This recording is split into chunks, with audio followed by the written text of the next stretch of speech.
We are so pleased to have a great lineup of speakers here this morning.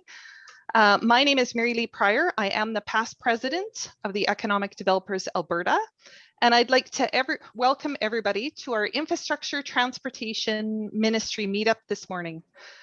As I said, we're super excited with the lineup of speakers, areas of expertise, and enlightening us on the great programs that might be open and available to us at this time. We are going to allow each speaker roughly 5 to 6 minutes, as we do have several speakers on board. Then we'll go to a question Q&A. During this session, we would ask that you please feel free to place your questions within the chat.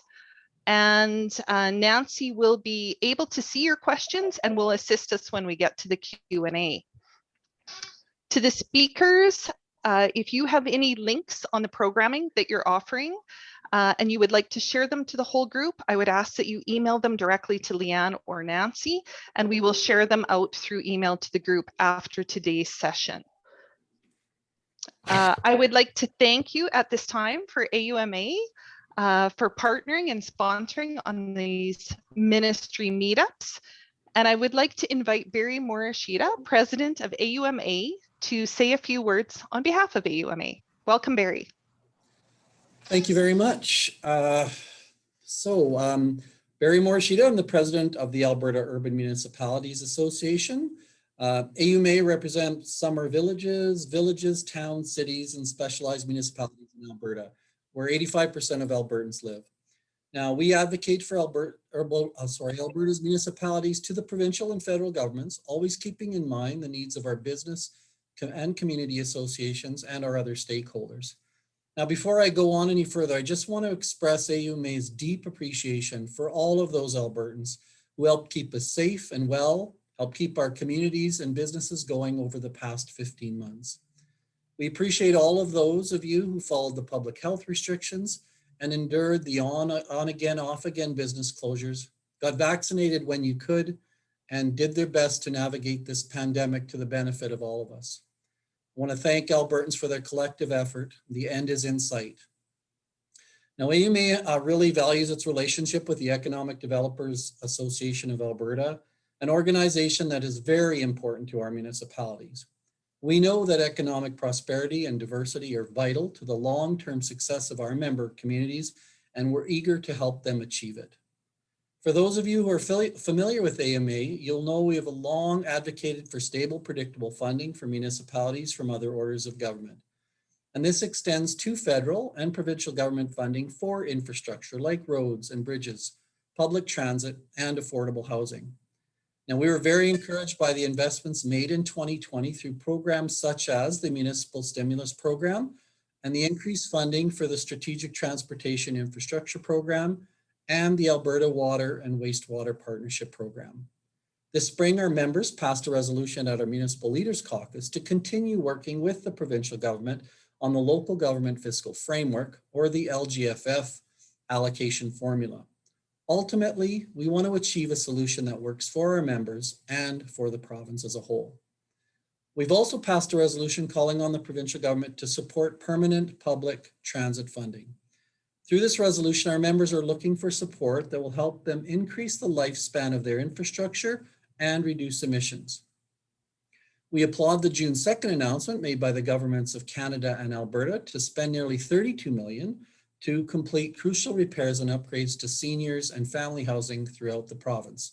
In Calgary and Edmonton, that includes upgrades to ventilation, air conditioning, heating, security, and fire systems.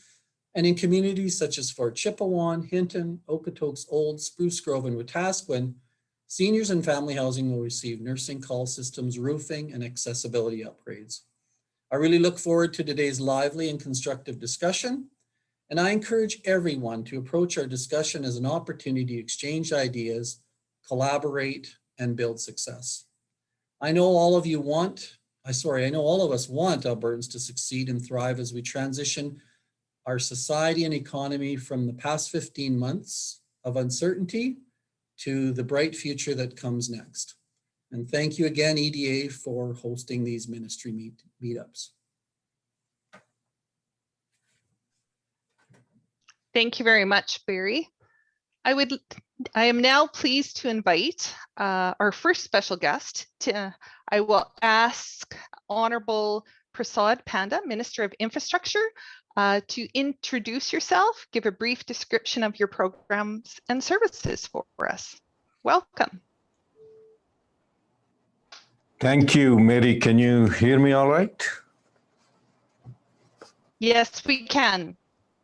Thank you for that kind introduction, but I wanted to thank everyone today for taking time in participating this group gathering organized by Economic Developers Alberta. And I want to thank all of you for taking time to join us today. I acknowledge my colleagues there online as well, and Mr. Morishita, good to see you again. So as you all know, COVID-19 has posed significant challenges for Alberta and Canada. This combined with an economic recession and the crash in oil prices has impacted all Albertans and left us bruised, but we are resilient people. The Alberta government is moving forward to alleviate the impacts of these events, and one way we are doing this is by investing in infrastructure. That's what every government in every jurisdiction in the world is doing during this global pandemic to provide economic stimulus through infrastructure investments. So please bear with me while I provide you with a bit of information about Alberta infrastructure.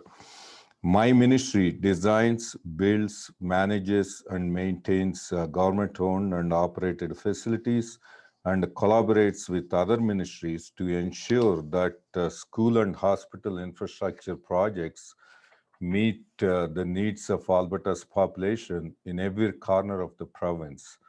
We also act as the landlord for all government buildings. In February 2021, as part of Budget 2021-22, we presented our capital plan, which is investing $20.7 billion in the next 3 years to build healthcare facilities, schools, and roads and bridges.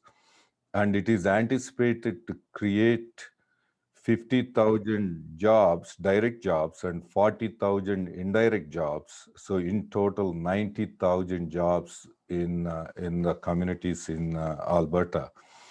And some of the capital plan's features include $3 billion for capital maintenance and renewal of public infrastructure.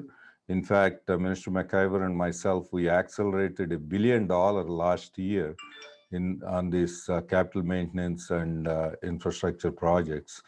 And $2.2 billion for healthcare facilities, including $143 million for new healthcare facilities, $1.6 billion for school projects, and $2.4 billion for roads and bridges. This is in addition to the $10 billion unprecedented infrastructure investments announced last year as part of our Alberta's recovery plan. The infrastructure component of the recovery plan is targeted at building schools, hospitals, long-term care homes for seniors, drug treatment centers, tourism facilities, roads, bridges, overpasses, water projects, gas lines, and much more. The recovery plan is creating approximately 32,000 jobs, including high-paying construction and engineering jobs. Furthermore, it is spurring the creation of thousands of other jobs for subcontractors, suppliers, small businesses, hotels and restaurants across Alberta. The Alberta government is committed to finding alternative ways to deliver infrastructure projects where the delivery approach not only provides value for money, but also provides value for Albertans and taxpayers. Last year, my ministry updated the public-private partnership framework and developed the unsolicited proposal framework, both which were implemented across government. P3s are preferred approach, for all capital projects with capital costs generally over $100 million or above, if business case demonstrates value for Albertans. So we just don't blindly put through P3 projects. We actually evaluate them for value for money. And the Alberta government is looking at a number of projects for P3 consideration. We recently released a request for qualification for a Deerfoot Trail project in Calgary, which closes on June 23rd, I believe. And we are looking to sign a P3 agreement for 5 new high schools by September 2021. And the new Edmonton Hospital in the south of Edmonton is being assessed for a potential P3 procurement. Some new projects approved in the Capital Plan 2021 will be assessed for future P3 procurement. Calgary Court of Appeal, we are expected to complete the opportunity paper by mid-June. And there will be new schools bundles for which we are trying to complete the opportunity paper by end of May. And Luck Creek Bridge, which is expected to be decided by mid-June for P3. The unsolicited proposals framework allows the government to consider unsolicited infrastructure investment opportunities that previously were not considered because there was not a mechanism in place to process them. The unsolicited proposal framework enables government to harness the creativity and innovation available in the private sector. The government can assess a proposal presented under this framework to determine if it presents an opportunity to advance our strategic priorities. We are looking for proposals that bring infrastructure investments into Alberta. If you have an idea or want to learn more, I encourage you all to reach out to unsolicited.proposals at gov.ab.ca, and my P3 office secretariat team would be happy to discuss with you on any of your proposals. The Alberta government is also working with the federal government to invest in long-term infrastructure projects. My ministry is proactively working to secure funding through the Canada Infrastructure Bank. For example, we have collaborated with CIB and 8 irrigation districts to formalize an agreement to build modern irrigation infrastructure and expand irrigable land opportunities across Alberta. And the government of Alberta will contribute $244.5 million for those irrigation projects out of the total $850 million initial projects we announced in the irrigation sector. And the irrigation districts will contribute about $163 million. And the Canada Infrastructure Bank is going to contribute an additional $407.5 million. And we continue to work actively with the CIB to explore opportunities to leverage its subject matter expertise and funding for capital maintenance and renewal projects and energy efficiency retrofit opportunities that actually helps smaller communities across Alberta. Another way we are directing federal funding to provincial priorities is through the Investing in Canada Infrastructure program. Alberta's allocation is $3.66 billion over 10 years. It's actually a total of $9 billion approximately. And Alberta government is investing $3.66 billion. We have secured about $3 billion in federal funding for 80 projects in over 30 constituencies throughout the province. In August 2020, the new COVID-19 resilience stream was added to this program, which will maximize federal contribution up to 80% for those projects. Alberta is using this new stream for shovel-ready projects, including capital maintenance and renewal projects, to improve health and seniors care facilities and other publicly owned infrastructure. These investments are creating thousands of jobs for Albertans. These are just some ways my ministry and the government of Alberta are looking at new opportunities to ensure we demonstrate the value we have for taxpayer dollars by simultaneously looking for ways to reduce costs while making sure that the investments continue to support our world-class infrastructure and to get the economy going again. Thank you for your time and attention. Thank you. Thank you, Minister Panda. We will now carry on. We'll go to our next speaker, to Honorable Rick McIver, Minister of Transportation. And just before Rick starts, I'd like to remind everybody, if you have questions, please post them in the chat. You might not be able to see them, but Nancy will, and we'll go to them after. Welcome, Minister McIver. Well, thanks, Mary. Thank you for this opportunity. Thanks, Barry, for AUMA's sponsor and everybody else that's here. It's nice to be together with you. Someday we'll be able to be in the same room. Won't that be better? Anyways, this is great today.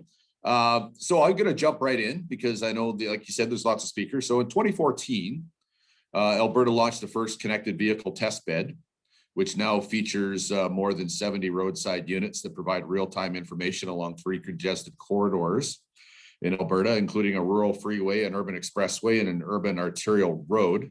The system gives us information to increase safety on our network by allowing connected vehicles to talk to each other in real time to improve driving conditions. That matters because technology, working towards automated vehicles, unmanned vehicles, and vehicles assisted by information from roadside devices and cameras is the future. And our government's been working on the development of these issues for a long time now. We've also provided $1.2 million to Peaks to Prairies for their work in providing fast charging stations for electric vehicles in Southern Alberta. We have entered into a partnership with the Alberta Motor Transport Association and Transport Canada to test autonomous and connected vehicle technologies to understand the impacts of cold weather, driver fatigue, and fuel efficiency. We expect trial runs to begin this summer and early 2022. We're also monitoring other autonomous vehicle tests, such as the shuttle bus at the Calgary Zoo. We're open to working with the private sector to better understand what support is required from Alberta's government to advance the development of emerging technologies. As my colleague and friend, Minister Panda, just talked about our unsolicited proposals program. So that is part of it. I look forward to hearing what you as economic developers in Alberta have to say about new emerging technologies, the role government should take, and the economic benefits and the job benefits for Albertans now and into the future. On commercial carrier harmonization, as you know, the regulation of commercial carriers is a shared responsibility between the provinces, the territories, and the federal government. Alberta and Saskatchewan have developed their own 2-tiered system. In 2020, Alberta Transportation consulted our commercial carrier partners to learn more about the current framework and how it could be improved. We are working with commercial carriers with a focus on hours of service regulations, electronic logging devices, national safety code standards, and weights and dimensions to determine the best way forward, and with an evolving framework that we hope will work best for all parties and create the most economic development and jobs right here in Alberta. On the further subject of forestry log haul route mapping, Alberta's government, of course, has to balance the need to move large loads that are both overweight and overdimensioned with the need to protect the valuable highway infrastructure. The roads that are in Alberta and the bridges are worth billions of dollars, and protecting them is job one. In order to support this industry, log haul route maps are developed annually. Alberta Transportation is currently reviewing the process to identify new strategies for a self-serve geographic information system portal to save time, cut red tape, eliminate delays, and allow more time for training and safety compliance. This solution is expected to provide a province-wide route map for hauling raw forestry products, incorporate a bridge evaluation tool, allow updates in real time, and allow industry to produce their own maps. topic 4. I'm going fast because you only gave me 6 minutes, so I'm giving her here on trade corridors. The COVID-19 pandemic demonstrated that trade corridors are vital for the movement of goods and services to keep the supply chain operating. Alberta's government continues to explore opportunities and alternate solutions to improve our trade corridors and provide better market access for our resources. I am interested in hearing what people have to say today as economic developers about this vital component of our economy. Of particular interest are 2 private sector driven proposals, the Alaska to Alberta Railway and the G7G project, both of which would connect the entire continent by rail. Projects like these open access to tidewater to move our commodities and resources to overseas markets. And in terms of technology, we're actively working now with Transpod so they can develop their technology to develop a passenger and freight moving pathway between downtown Calgary and Edmonton up to 1,000 kilometers an hour. And we're also working with a high-speed rail company for them to develop and potentially someday build their 300 and some kilometer rail to provide movement for passengers and freight at 300 kilometers an hour between Calgary and Edmonton. So that's just some of the stuff that we are working at technological wise. And I didn't say that well, but that's okay. My time is up. Thank you, Mary. Thank you, Minister McIver. That was an awesome overview at a very fast pace, but the information is great. Next on our panel is Infrastructure Canada. We welcome Natalie Frank, Bodgan, Makuc, Resilient and Innovative Communities, and also Mark Manns, Director of General Public Transit, who will all be presenting together for Infrastructure Canada. Welcome. Thanks, Mary. Just okay, I think I'm going to start us off and we'll be speaking to you about one program in particular, and I will pass the baton over to my colleague Mark, who'll follow up and talk a bit about transit. I wanted to say thank you also to EDA for hosting this meetup and inviting us today. So I wanted to just share a little bit of information about one exciting program that we have recently launched at Infrastructure Canada called the Green and Inclusive Community Buildings Program.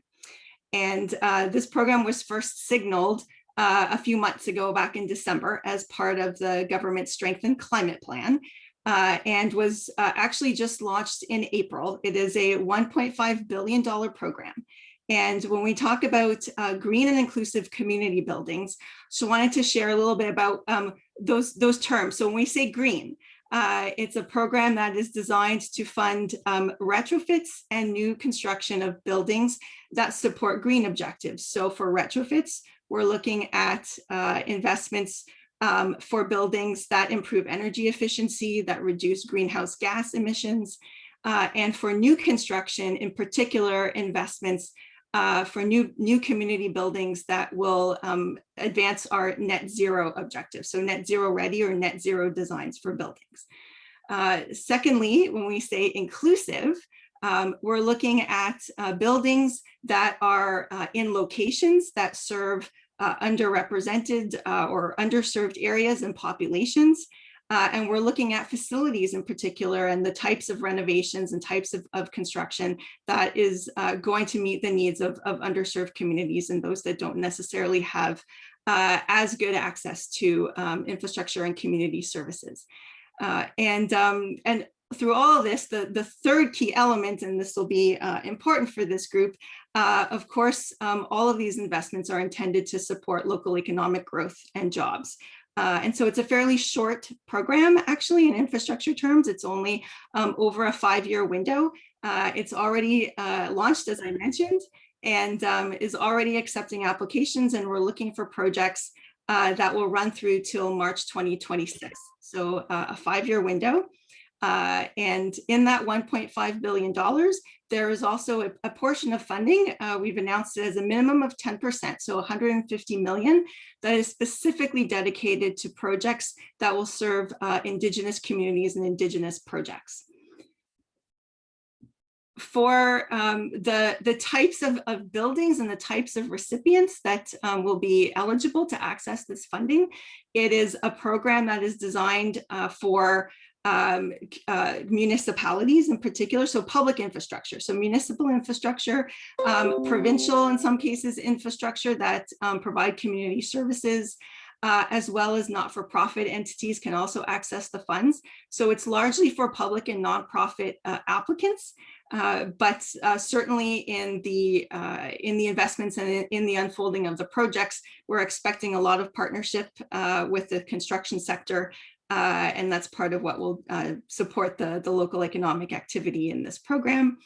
And when we say community buildings, the other key thing to remember here is we are talking about community public infrastructure. So things like cultural centers, sports and recreation facilities, heritage kinds of infrastructure, recreational infrastructure. And in an Indigenous context, we actually have a bit of a broader definition. And in those instances, we also are able to support a wider range of sort of health and social infrastructure. There is a component too that will allow for what we call mobile or non-permanent infrastructure. And so we've seen in the last year how important some non-permanent infrastructures are for community, especially in the context of the pandemic. And so there's a component that allows for those types of projects as well. And as I said, it's a program that really rests on partnership. I'll say just a few words about the types of investments that the federal government will be making in these projects. It's a fairly generous allocation per project, so we can actually invest up to 80% for smaller scale retrofits. Anything that is up to $10 million in retrofits, we can go up to 80% of federal funding for those municipal infrastructures. And for new construction, it's more in the range of 50 to 60%. And the last thing I'll just mention quickly, since we've launched, there are sort of two types of ways to access the funding.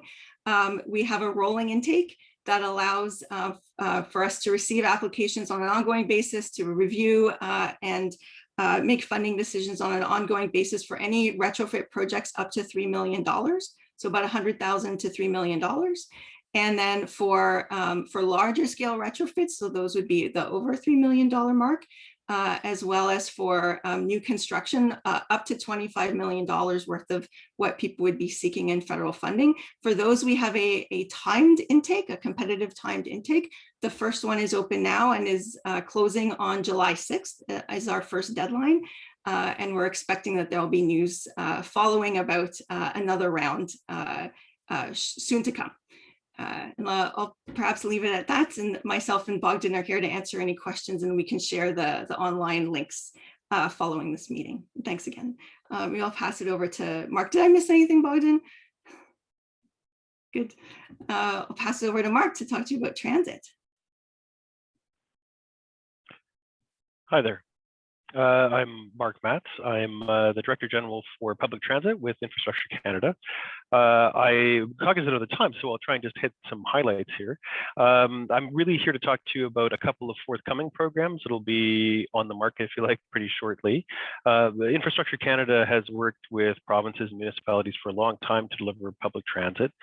But this past February 10th, the Prime Minister and Minister McCrea announced new public transit funding and dedicated public transit funding. So the permanent public transit fund that would be starting in 2026 of $3 billion a year, and bridge funding for public transit meant to jumpstart and kickstart public transit investments in the near term and help with economic recovery. So it's that bridge funding in particular that I want to talk to you about, and some of the programs that my group will now be managing, and those programs will be coming online in the summer.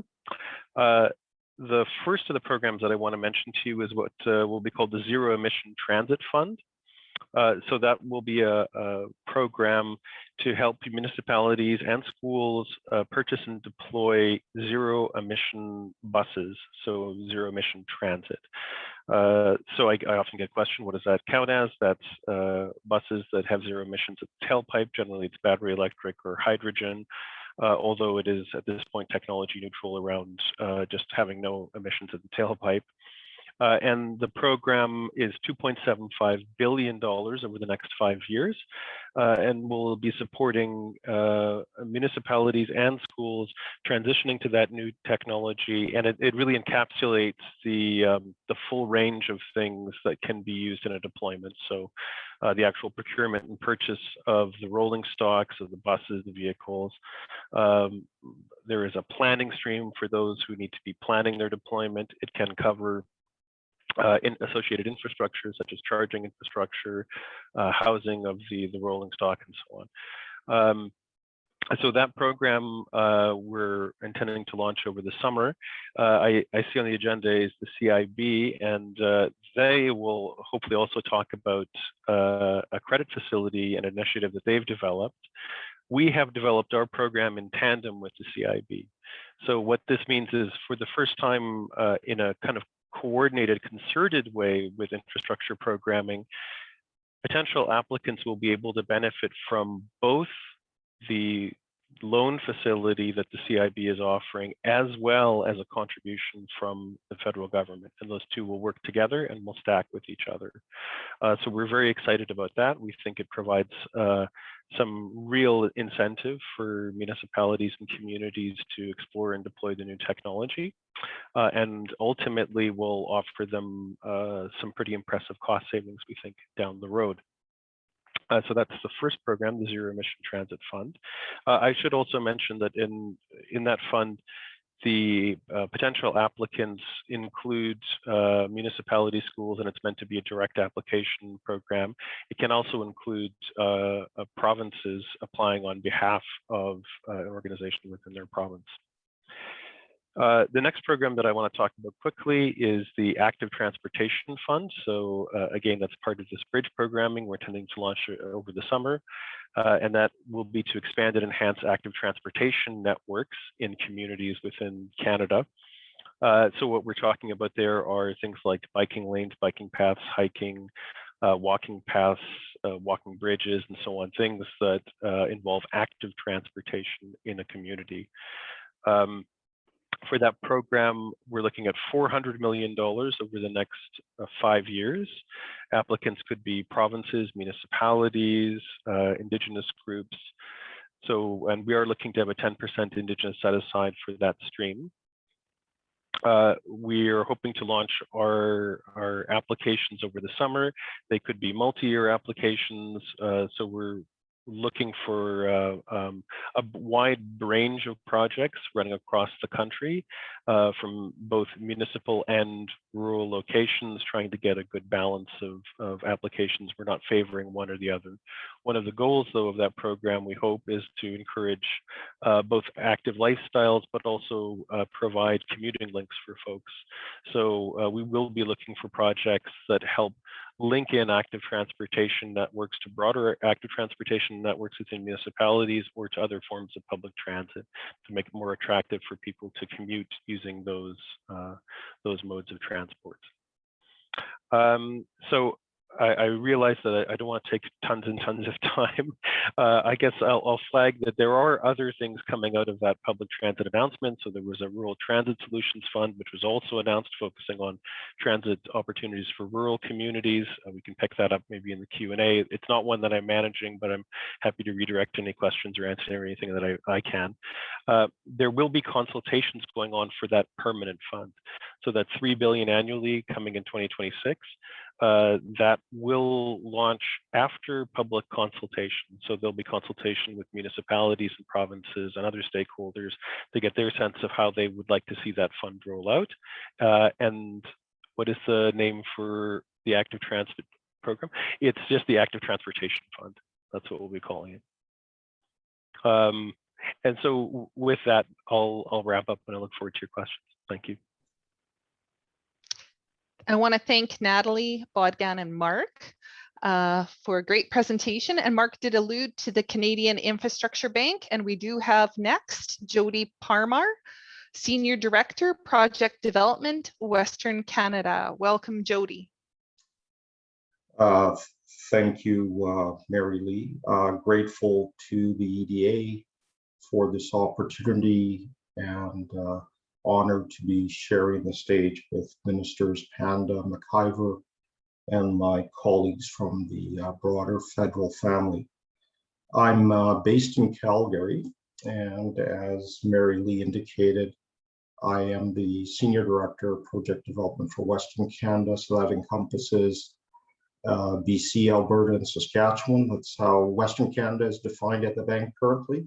So the good folks in Manitoba are part of Central Canada at the bank, and they are the geographic heart of Canada as well. Wear a couple of other hats at the bank. I'm also the national lead for our agriculture infrastructure initiative. So the $407.5 million investment that we announced back on October 9th alongside Premier Kenny and Minister Panda and other members of the cabinet was something that I had the privilege to lead at the bank. And in addition, given Alberta's focus on the energy transition, I'm also pleased to say I'm leading the bank's development of its investment strategy around low carbon fuels, both liquid and gaseous. So that covers ethanol, methanol, renewable diesel, and on the gaseous side, hydrogen and renewable natural gas, plus carbon capture.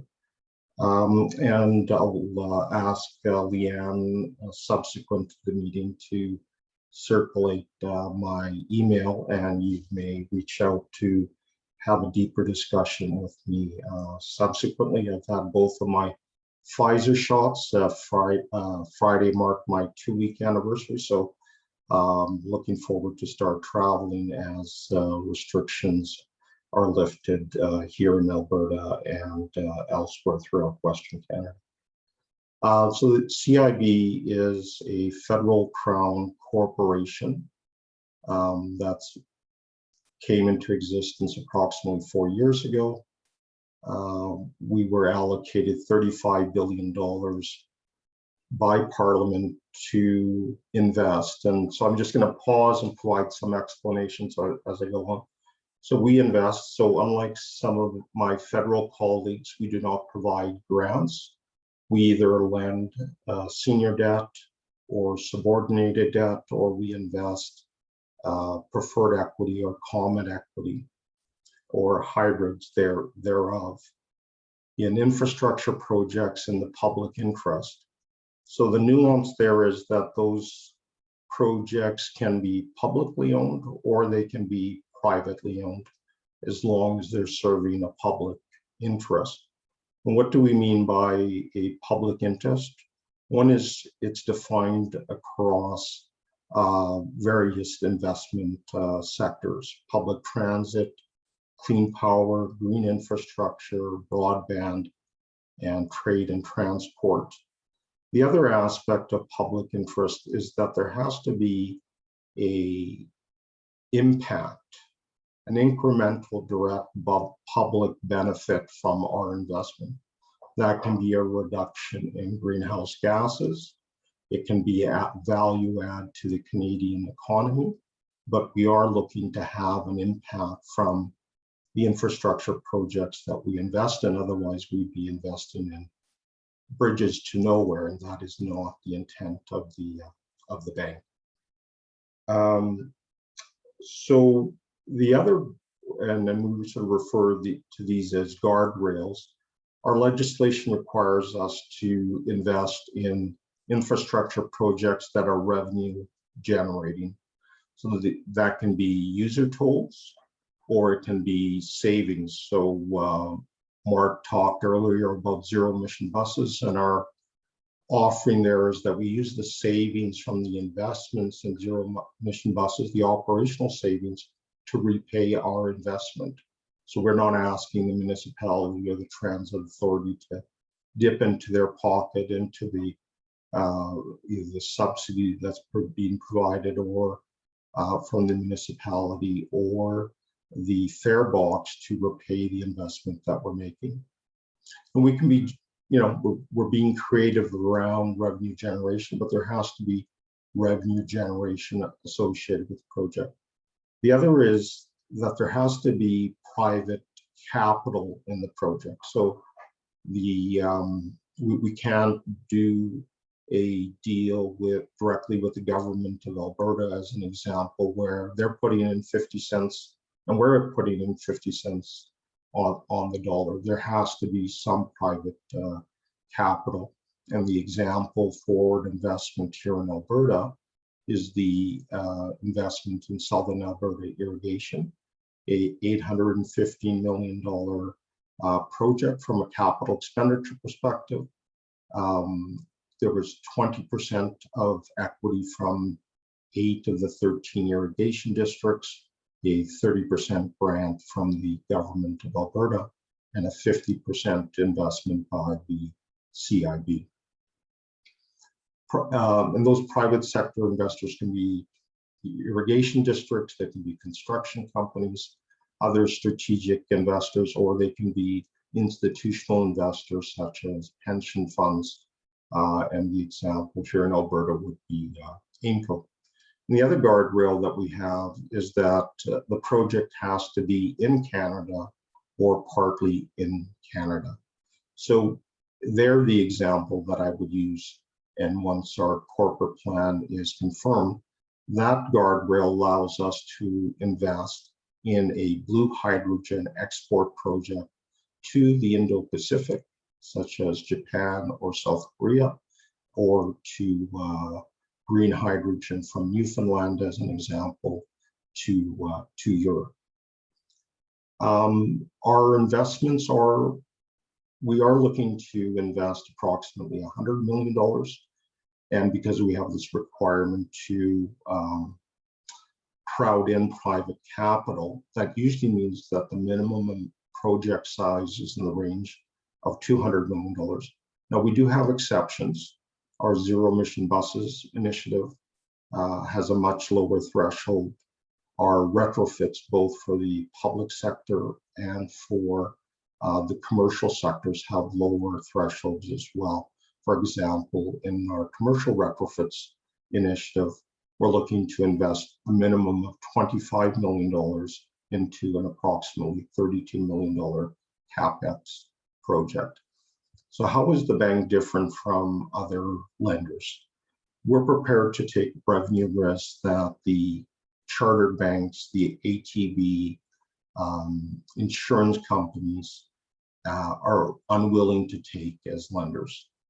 And we're prepared to take that risk as lenders, whereas oftentimes you would be an equity provider, investor that would be making that investment, but at a much higher rate of return. So the bank is prepared to take revenue risk, that could be price or volume or both. We're also prepared to take technology risk. Once a technology has been proven at the demonstration stage, so we will be prepared to consider investments in projects that are deploying first of a kind technology in Canada, whereas other lenders and investors tend to wait till there are 4 to 6 as a minimum similar projects with the underlying technology. So that is at a very high level what the bank does, the sectors that we invest in.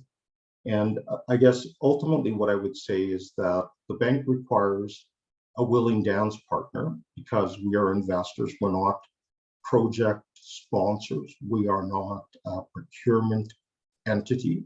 So we do need someone such as the government of Alberta and one of its ministries, as an example, or it could be one of the municipalities in Alberta to be that willing dance partner. And that dance partner gets to set the cadence. So in the case of the irrigation project, we started looking at that seriously in late July.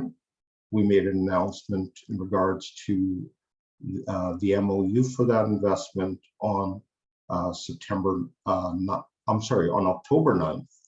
And we reached financial close on December 17th. So the bank can move very quickly when our public partners are prepared to do so, or our private partners are prepared to do so. So I'll leave it at that and happy to answer any questions during the Q&A. Thank you. Thank you, Jodie. Last on our panel today is Transport Canada, James McCrea, Manager, Senior Policy Advisor, National Trade Corridors Fund. Welcome, James. Thank you very much, Marianne. Great job. Got my last name right and everything. I really appreciate it. So very happy to be here on behalf of Transport Canada.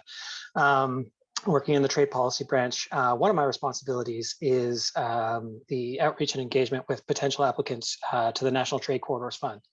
Now, the National Trade Corridors Fund, or NTCF as we often call it for short, because it's a pretty long name, is another component of the federal Investing in Canada infrastructure plan that you've already gotten some intros to with my colleagues from Infrastructure Canada and the Canada Infrastructure Bank. Our program is a little bit different than the others, as I'm sure you can imagine.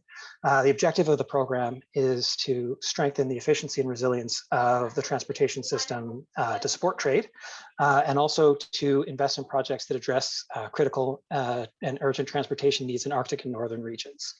The eligibility in our program is quite broad. Public, private proponents, academic institutions doing research, running the full gamut, airport authorities, port authorities, cover all modes of transport, road, rail, air, marine, and in particular, infrastructure at the interfaces between modes, where you'll often find bottlenecks to trade or conflicts that hold up traffic and lead to congestion that spills over, impact other traffic and other uses. Our program is a competitive and merit-based program, so it's run through calls for proposals that solicit and evaluate and select projects. To date, we've implemented 99% of the initial funding that we started with in 2017 with $1.9 billion that we had in budget 2017 for 89 projects across the country. So far, plurality of those projects are in Western Canada. The Western Trade Corridor is our busiest for international trade. We have projects, the first for everywhere from the first to the last mile of our supply chains, short line railways and roads that connect production sites, farms, mines, heartland of Western Canada, all the way through to our export gateways at the Canada-US border crossings and ports of Prince Rupert and Vancouver, Great Lakes, St. Lawrence Seaway, etc. As I mentioned, significant amount of our, most of our initial funding has already been committed now, but budget 2021 recently provided an additional $1.9 billion for the program. We launched in 2017 as an 11-year program, so we still have another 7 years left in the program. And our objective is to commit that new $1.9 billion that we received over the next 4 years. So we'll be looking for meritorious and shovel-ready projects that can hopefully get off the ground in the next year or two. These will be projects, once again, that enhance our roads, rail, shipping routes, build long-term resilience for the Canadian economy, and support our international and our internal trade corridors. With respect to rolling out the funding, as I said, it's delivered through calls for proposals. We recently completed a call for proposals for Arctic and Northern regions. We also have another call for proposals that's been open since early 2019 now, which is called the Continuous Call for Proposals for Trade Diversification Projects. That one in particular targets projects that support the diversification of Canadian exports to overseas markets, so non-US markets, particularly Asia, Europe, Latin America, Africa, Middle East, etc. So that call for proposals has been open for a while, is still open. Proponents can apply at any time. If you'd like to know more, please reach out to me. My team and I would be happy to talk about projects, whether it's in your community, with led by your municipality or business or stakeholder, rail line, what have you, within your region. That'll support producers and businesses in your region get to access overseas markets for their inputs and their supplies, and also for their products and exports. So that call for proposals is open right now. If you have a project or an idea that you think could support overseas trade, merit-based competitive program, so it has to be well substantiated. You need a lot of trade data substantiating information. So it's really good to get in touch with us to find out whether you'll have a strong or competitive project, because it's a fairly labor intensive process to apply to. And we also expect, in addition to that call that's open now, we expect to be launching a new call for proposals sometime in the coming weeks, or very latest in the months ahead. Details of that are still to be announced, but my minister, I expect, is highly motivated to make that information public as soon as possible. So once again, when a new call for proposals is launched, it'll have specific priorities, again, in terms of the types of trade, types of commodities that'll be serving, types of markets it'll be serving, like the existing call for proposals. And so once again, myself and my team, we're happy to talk to you about whether a project that you might have in your region might be a good fit. So anytime, questions today or down the line, please feel free to get in touch. Thanks very much. Thank you, James. That was great. I'd like to open up the Q&A now. Nancy, I'm going to reach out to you and ask if we have any questions posted in the chat box. Well, we don't have any questions yet, and I suppose that's because this information has just been so comprehensive that all of the questions have been answered before people have put them in the chat box. But what I will do is, moving forward, I will gather the web links and so on of all of these programs that were discussed today, and they'll go in an email, and each participant will get an email in the next couple of days.